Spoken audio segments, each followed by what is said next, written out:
সুপ্রভাত বন্ধুরা, আজকের ব্লগটি চা খাওয়া থেকে শুরু করলাম। আকাশটা ঝলমল করতেছে।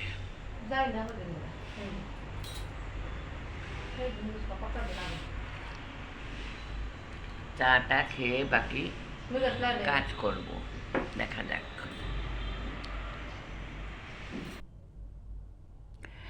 ঠাকুরের নিদ্রাটা ভাঙিয়ে নিচ্ছি।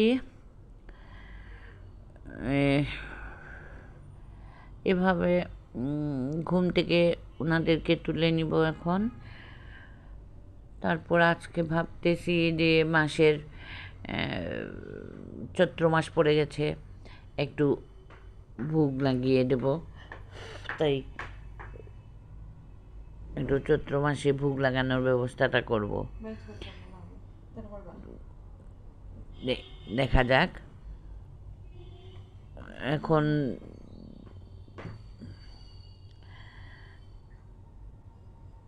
নিদ্রা ভাঙিয়ে ঘর দুয়ার মুছে তারপরে চলে যাব ফুল তুলতে। আমার আসলে প্রতিদিনের কাজটা সেট করা থাকে, ওইটার পর ওইটা, ওইটার পর ওইটা, ওইটার পর ওইটা, ওইভাবে। আর প্রত্যেক দিন তো এক রুটিনের কাজ থাকে, তারপরেও মাঝে মাঝে রুটিন ছাড়া কিছু কাজ থাকে যেগুলা করতে হয় মেয়েদের। মেয়ে তো আর আমার ঘরে এমন কেউ নেই, আমারই একটা মেয়ে, তাও তো ও সব কিছু করতে পারেও না, যতটুকু পারে ও করে। ওকে আসলে আমরা প্রেশার দিই না, কারণ একটা ওপেন হার্ট সার্জারির মেয়ে, তার উপর এই ইয়েতে টিউমার ছিল, ওইটাও অপারেশন করা হয়েছে। এই যতটুকু পারে ডাক্তাররা বলছেন। পড়াশোনার ব্যাপারে আমি চাপ দিইনি, ও বিয়ে পর্যন্ত পড়েছে, এরপরে আরও পড়বে না, থাক। এখন ফুল তুলে আমি চলে আসলাম, যে ভোগ রান্না করব। ওই ভোগের জন্য একটু সবজি কেটে রেখে যাব। তারপরে স্নান টান করে এসে আমি ইয়ে করব।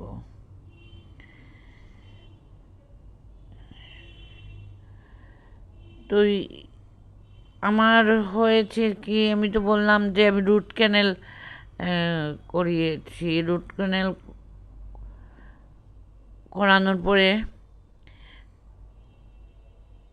এই দাঁতের ইয়েগুলা একটু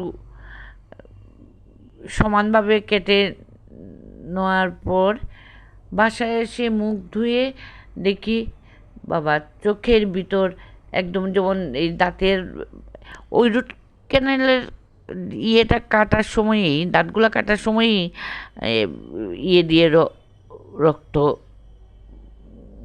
ইয়ে পড়ছিল। ওই সময় বারবার আমি ইয়ে করতেছিলাম।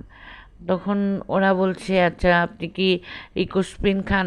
হ্যাঁ, আমি ইকোস্পিন খান। আমি তো আসলে সবগুলা কাজ তো ডাক্তাররা করে না, অ্যাসিস্ট্যান্টকে দিয়ে করায়। তো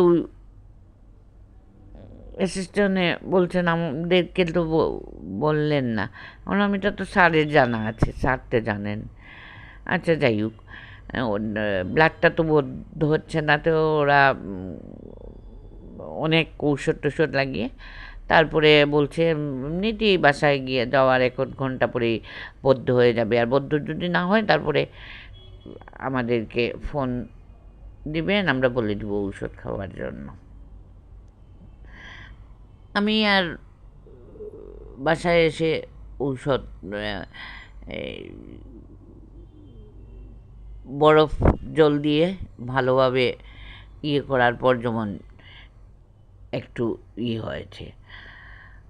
বাবা, রাত্রে হঠাৎ দেখি 10টার সময় চোখের ভিতরে এক চাকা রক্তের যেমন একদম টকটকা লাল রক্তের চাকা। আমি বললাম মরার উপর খাড়ার গা, এই অবস্থা। কারণ একটা না একটা সারতে আর একটা এসে হয়েছে। যাই হোক, একটা আই ড্রপ দিচ্ছি 2 দিন ধরে। দিতে দিতে দেখা গেল যে একটু কমতেছে। তবে ডাক্তার দেখাই নাই, কারণ আর ভালো লাগে না, কত ডাক্তার দেখাবো। ওই যে বললাম, একটার পর একটা, মরার উপর খাড়ার গায়ে। একটা যে সারাতে গিয়ে এখন আর একটা চৌকের প্রবলেমে নিয়ে এদিকে বুকটা বসিয়ে দিলাম। বুক বলতে খিচুড়ি শুধু দেব। বললাম যে এখানে আমার আসলে সুবিধা লাগে না, তারপরেও আমি ঠাকুরকে দেই। ওনাদের আশীর্বাদেই আমরা বেঁচে আছি। ওনাদেরকে না ডাকলে তো আমাদেরও হবে না।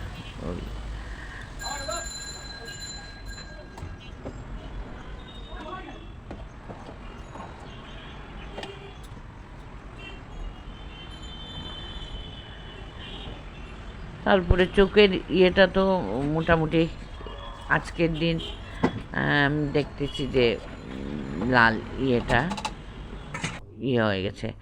মনে করেছিলাম যে আজকে যাব, হয়তো ডাক্তার দেখাবো চোখের, তার দেখানো লাগলো না। কমে গেছে বলতে কি, লাল লালটা রয়েছে, কিন্তু ওই যে লাল রক্তের মতো ওইটা কমে গেছে। যাই হোক, তাহলে তো কমবে, বোঝা গেল। আচ্ছা, যাই হোক, আমি এদিকে ঠাকুরের ভোগটা লাগিয়ে নিচ্ছি। লাগিয়ে মানে প্রায় 12টার হয়ে গেছে। সকালের আমার অনেক ঔষধ খেতে লাগে, তো আমি যেহেতু আজকে ভোগ দিচ্ছি সকালে, খাওয়ার পর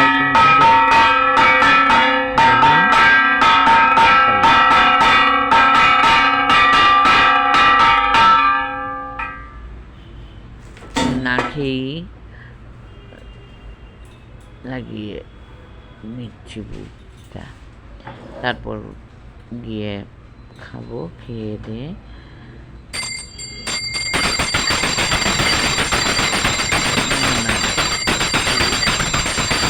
প্রতিদিনই মনে করি আসলে আমার ছাদের উপরে কিছু গাছের নিয়ে দেবো।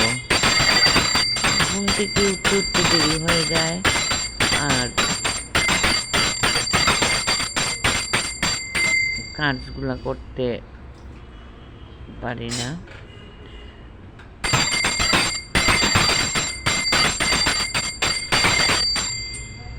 আর আসলে এখন সব কাজও করতে পারি না।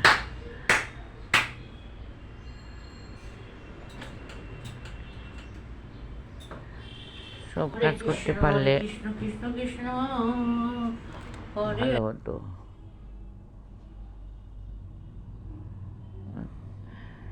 ভোগ লাগিয়ে তারপরে প্রসাদটা পেয়ে নিচ্ছি।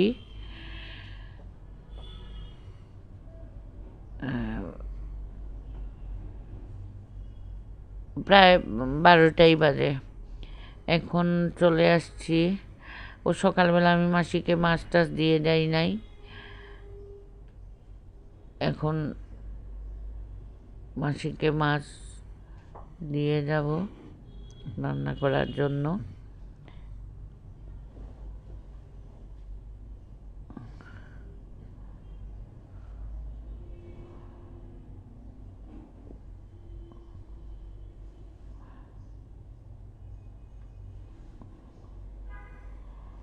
আজকে আমি বলতেছি যে মাসিকে উনি রান্না করে নেওয়ার জন্য, কারণ আমি একবার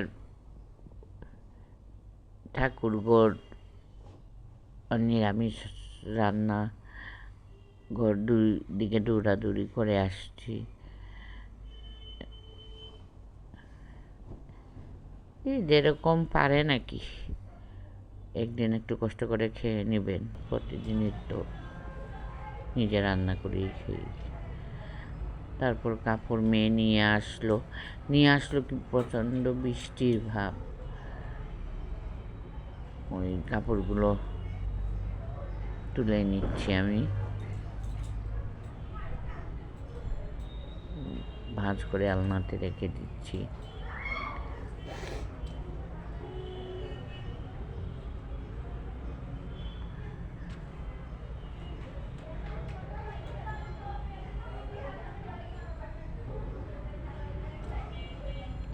আর এই যে রুট ক্যানেলের এক ঝামেলা, আসলে আমি আগে জানলে আমি এত বছর করাইনি, দাঁতটা লাগাইও নি।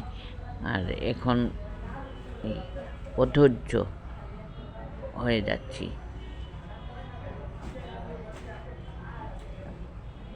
6-7 দিন ডাক্তারের চেম্বার আর ইয়েতে যেতে লাগে।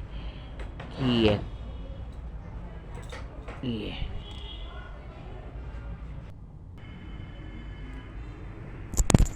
আজকের মতো আমার ব্লগটি এখানেই শেষ করলাম।